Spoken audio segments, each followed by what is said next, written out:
Reciprocal makes tariffs really fair. There'd be no exemptions, right? It would be all auto imports? Any exemptions now, because you don't need to. With reciprocal, you don't need to. Our studies should be all complete by April 1st. So we'll hand the president the opportunity to start on April 2nd if he wants. So I think we'll be ready to go on April 1st, and we'll hand it to the president, and he'll make his decisions. But remember, if they drop their tariffs, prices for Americans are coming down. Our production's going up, and our costs are going down. Remember, it's a two-way street. That's why it's called reciprocal.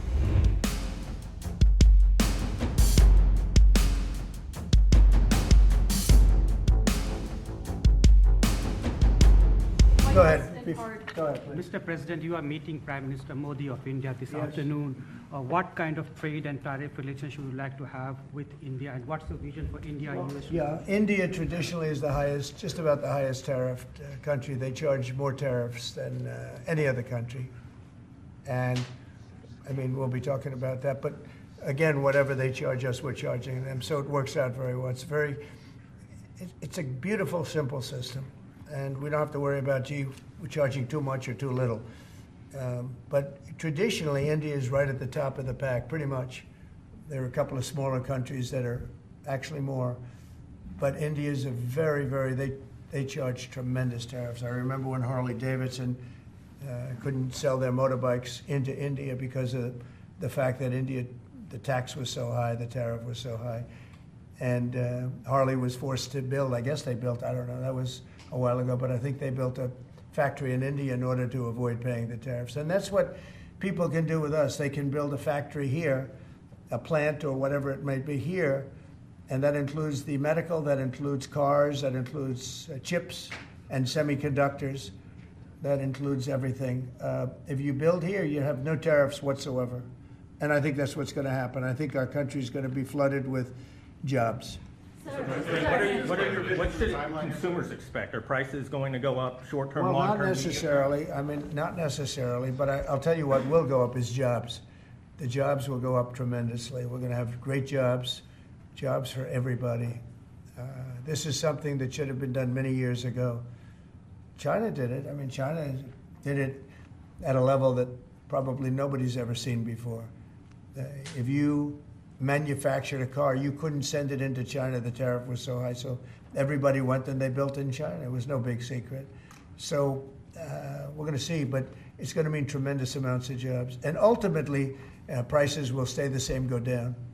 But we're going to have a very dynamic country. But if prices go up, Mr. President, because of these tariffs, who do you think voters should hold responsible? Oh, I think what's going to go up is jobs are going to go up. And prices could go up somewhat short term, but prices will also go down. And I think the farmers are going to be helped by this very much because product is being dumped into our country and our farmers are getting hurt very badly by the last administration. The last administration hated our farmers, like at a level that I've never seen before. I think our farmers are going to be helped. Jobs are going to be helped, but our farmers are going to be helped. Our manufacturers are going to be helped.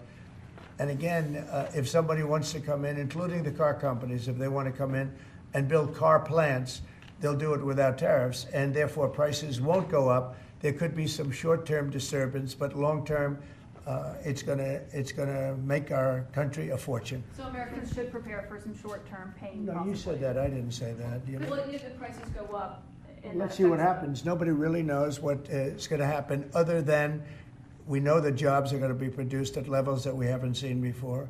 We know that we think interest rates are going to ultimately be coming down because of things that happen, and they go hand in hand with the tariffs. But we think that the prices for some things, many things, it could be all things, will go down. Ultimately, will go down. Mr. President, can you explain the timeline here, sir? There's a period of time for a review, a report, 180 days.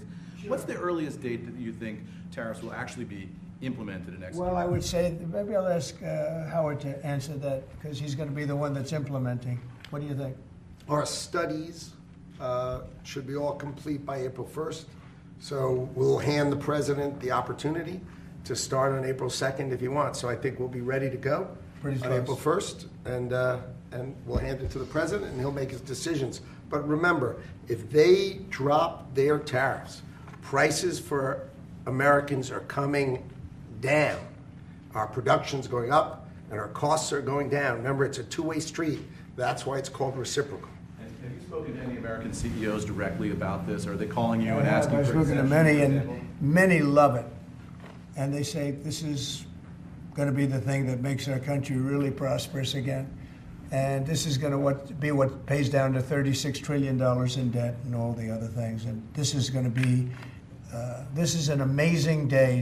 I think this is going to be a very big day and in a very positive way for our country. Yes, please. Mr. President, you've talked about the VAT and the EU before and your concerns with how the EU treats you. Do you have a number in mind on the European Union? Do you have an idea of where that number is going to land? Well, what they are now is they have a 20% VAT tax, which we're considering to be similar or the same as the tariff. Plus, they charge lots of fees, and they're doing something else. European Union's been very tough on our companies. They sued Apple, they sued Google, they sued Facebook, they sued many other companies, and they're American companies, and the kind of numbers are staggering. And the court system over there is not very good to our companies. If you know that Apple had to pay, I think, $16 billion in a penalty.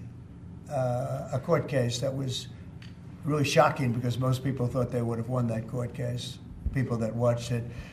So they've been very tough. Airlines have called me up and they said, could you help us with Europe because they're charging us so many different fees. I got a call from the head of American, United, and other airlines saying every time we land a plane, we get just absolutely killed by the European Union. And so they haven't been treated as good. We think the European Union is wonderful. We all love Europe, love the countries in Europe. But European Union has been absolutely brutal on trade. Canada's been very bad to us on trade, but now Canada's going to have to start paying up. And Canada's been tough on the military because they have a very low military cost. They think we're going to, protect them with our military, which is unfair. So Canada's going to be a very interesting situation because we just don't need their product, and yet they survive off the fact that we do 95% of what they do, and Canada is just absolutely. I say it, and sometimes people smile, and sometimes they say great idea, but Canada, their taxes would come down greatly, their security would go up greatly. Amazing things happen to Canada. And really, Canada, in this particular, why would we pay $200 billion a year in subsidies to Canada when they're not a state? You do that for a state, but you don't do that for somebody else's country. So I think Canada is going to be a very serious contender to be our 51st state. How long are negotiations going with Canada? There was obviously a delay in implementing those tariffs. I spoke to Governor Trudeau on numerous occasions, and we'll see what happens. But it just sets up so good for them. Look, the people would pay much less tax than they're paying right now. They'd have perfect military protection. They don't have any military protection because and you take a look at what's going on out there. You have Russian ships, you have China ships, you have Chinese ships, you have a lot of ships out there, and people are in danger. This is a different world today. It's a different world. They need our protection. Yes. You mentioned Elon Musk and the efforts that he's undertaking with your authority. You granted him new authority this week. Will he secure any new government contracts while he is working on DOGE? No, not if there's a conflict. If there's no conflict, I guess what difference does it make? But we won't let him do anything having to do with the conflict. Are you personally checking to make sure there's no conflicts of interest? Yeah, I am. He answers to you. Sure, he does. First of all, he wouldn't do it, and second of all, we're not going to let him do anything where there's a conflict of interest. Mr. President, your negotiations with the EU are there's discussions ongoing already. How quickly do you expect that you'll hear back from them about any of these other measures? I can't tell you, The EU's been very nasty. It's just been, they haven't treated us properly. Look, we were great to them on NATO. Essentially, it's a similar group of countries. When I came in, my first term, I raised their fees. I mean, they were not paying. We were paying for, in my opinion, almost all of NATO. And now, I had the bad moment with the press where the press said, well, does this mean you won't protect them? And I said, I won't protect them if they're not paying. But because I said that, the Secretary General, as you know, said it was the greatest thing he's ever seen because the money came pouring in. But they don't treat us right on trade. They don't treat us right on the military either. I mean, if you look at Ukraine, we're in for probably $200 billion more than Europe. Why are we in for more than Europe? We're in for more than Europe. I mean, think of it. Or NATO. I mean, let's call it NATO because Canada's in. By the way, Canada is just about the lowest payer. Also, they shouldn't be. They are just about the lowest payer in NATO in addition to everything else. So Canada's really been taken advantage of. And if they had to pay just something modestly fair, they wouldn't be able to succeed as a country. And that's why I feel they have to become a state. Yes, ma'am. Thank you, Mr. President. Is it your expectation that partners will offer major concessions and that you actually don't end up applying those tariffs? No, I think that a lot of them will stay the same, and whatever they pay, I'll pay. I mean, we'll have a lot of them stay the same. I think some. Look, I heard as an example, EU lowered their tax on cars down to the exact same amount that they were much higher. They were approximately 5 times higher, and they lowered them down to the exact tax that we're charging. That took place like yesterday or the day before. Is that a correct statement? I think so, yeah. Do you expect any exemptions or waivers? I don't expect that, no. This is a simple system. I mean, there wouldn't be any. And in the case of Apple, I gave them a waiver, an exemption in my first term because Samsung was in South Korea, and Samsung didn't have to pay the tax because it was a tax on China, and Apple makes a lot of their product in China. So I did that because it wouldn't have been fair. But now this applies to everybody across the board. This is a much simpler way of doing it, much better way. When Elon Musk met with Prime Minister Modi earlier today, did he do so as an American CEO or did he do so as a representative of the U.S. government? Are you talking about me? No, Elon Musk. Elon, I don't know. They met, and I assume he wants to do business in India.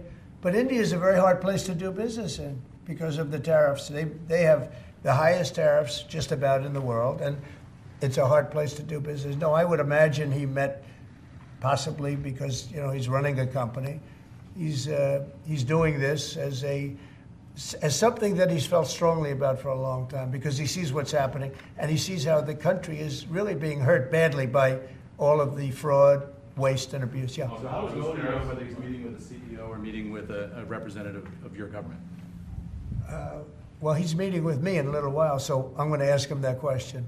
All right? I'll ask him that question. Yeah. On auto tariffs, what should we expect, sir? You mentioned obviously steel and aluminum and pharmaceuticals. What are you thinking about auto tariffs? We haven't talked about that much. I think autos are coming soon. I think they're all coming more or less at the same time. And it's not going to be a big shock to the system. But what it's going to do is it's going to bring pharmaceuticals back to our country. Much more important than the money. It's a lot of money, but it's going to bring pharmaceuticals back to our country. It's going to bring chips back to our country. It's going to bring automobile. We're going to do a lot more automobile manufacturing in our country. When I did this, when I announced this during the campaign, they were going to build the largest car plant in the world in Mexico. It was almost under construction. It was just starting. And when they heard me make that statement, and they thought I was going to win the election, actually, it was a few months before the election itself, China was building the car plant. It was going to be the largest in the world. They immediately stopped construction. You can see the foundations there. They immediately stopped. When they heard I was doing this, that would have destroyed Detroit. It would have destroyed Michigan. This plant would have taken up more than almost the whole state built. And it would have been very destructive. When they heard me speak, and they said, wow, if he gets in, we're gonna lose our shirt. So they stopped building. That's the impact that tariffs have. Again, I say it, and I say it loudly. It's the most beautiful word, but now I say religion, love, and a couple of other things are more beautiful because I got in a lot of problem with the fake news when they said, other things are more important. God is more important, but these are the words. But I would say it's number 4 or 5. To me, it's the most beautiful. And I'll tell you what, I think really reciprocal tariffs, those 2 words, reciprocal makes tariffs really fair. Honestly, there'd be no exemptions, right? It would be all auto imports? Any exemptions now because, You don't need to. With reciprocal, you don't need to. Mr. President, Gavin Clegg just arrived at the IRS. Fox Radio. Do you have a update on the TikTok negotiations? Yeah, we have a lot of that people. Timeline's running out, isn't it? Sure, well, I have 90 days from about 2 weeks ago, right? And I'm sure it can be extended, but let's see. I don't think you'll need to. We have a lot of people interested in TikTok, and I hope to be able to make a deal. I think it would be good. You know, people have learned it's very popular, and we'll have to probably get approval from China to do it. But we have a lot of people that are interested, and a lot of people. I think China will be interested because it's to their benefit too. So I look forward to that. But we have a lot of people that are interested in TikTok. Quite a few. Mr. President, Doge workers arrived today, Gavin Clegg and others arrived today at the IRS. Do you expect to close the IRS, or what are you expecting? No, I don't expect it, but I Someday. think that the Internal Revenue Service will be looked at like everybody else. Just about everybody's going to be looked at. So it's they're doing a hell of a job. It's an amazing job they're doing, and you know that force is building. I call it the force of super geniuses. But it's building. And, you know, they go up and they talk to some of the people about certain deals, and the people get all tongue-tied. They can't talk because these people get it. They're very smart people. We need smart people. Yes. Brian? On tariffs, sir. Yeah, Brian? Yes, sir. Mr. President, I know that during the campaign, it was huge in Pennsylvania as far as bringing back manufacturing. Have you talked to any CEOs since the tariffs were announced on steel and aluminum? What's the feedback from those guys? They are in love with it. As you know, in Pennsylvania, U.S. Steel is through the roof. They're all through the roof. That's why I didn't want U.S. Steel to make a deal with Japan or anybody else. I think it's going to do great. But I think maybe more than anybody else, the steel companies and aluminum companies, they're in love with what's happened. And this will eventually be the car companies and chip companies. We have to have chips made in this country. Right now, everything's made in Taiwan practically, almost all of it, a little bit in South Korea. But everything, almost all of it is made in Taiwan. And we want it to be made. We want those companies to come to our country in all due respect. You know, they took the business away. Taiwan took our chip business away. We had Intel, we had these great companies that did so well, and it was taken from us, and we want that business back. We want it back in the United States. And if they don't bring it back, we're not going to be very happy. You Sir, on mentioned tariffs, are you- pharmaceuticals as well in China. That's national security to bring that back. China and other places. We want to get the pharmaceutical and drug business back into the United States, where it should be. Right? Sir, on tariffs, are you concerned that the countries that would be most affected, like India, would just shift their trading to China? No, I'm not concerned about anything, really. I mean, I'm just doing what's fair. This is a very fair thing. This should have been done a long time ago. I would have done it, but then COVID hit. I was getting ready to do this years ago, and first time we had the most successful economy in history, and then COVID hit, and this was going to be the thing that I was most waiting to do, but it was awfully hard to do this with Italy and France and Spain and all those people were dying, and then we put tariffs on. See, I have a big heart. Sir, on Ukraine, when Putin says that he really wants peace, do you believe him? Yeah, I do. I believe he wants peace. I believe that President Putin, when I spoke to him yesterday, I mean, I know him very well. Yeah, I think he wants peace. I think he would tell me if he didn't. I'd like to see peace. Do you trust President Putin? I believe that, I believe that he would like to see something happen. I trust him on this subject. I think he'd like to see something happen. I think it could have happened a long time ago. I think Biden, number one, it shouldn't have started, but it did. And now all those cities are knocked down, like demolition sites. All those beautiful golden towers are knocked down. There's nothing going to replace them. But much more importantly, you lost millions of people. A lot of soldiers, but you lost millions of people. When they knocked down those cities, and they're all laying down on the side, they're laying down just in ashes and all crumbled up concrete. They literally look like a world-class demolition site. And many of them, almost all of them, but many of them, and this should have been done by Biden years ago. This should have never been allowed to happen. I know he's a friend of yours. But couldn't Putin just withdraw his He's a friend of today? CNN. That's why nobody watches CNN anymore, because they have no credibility.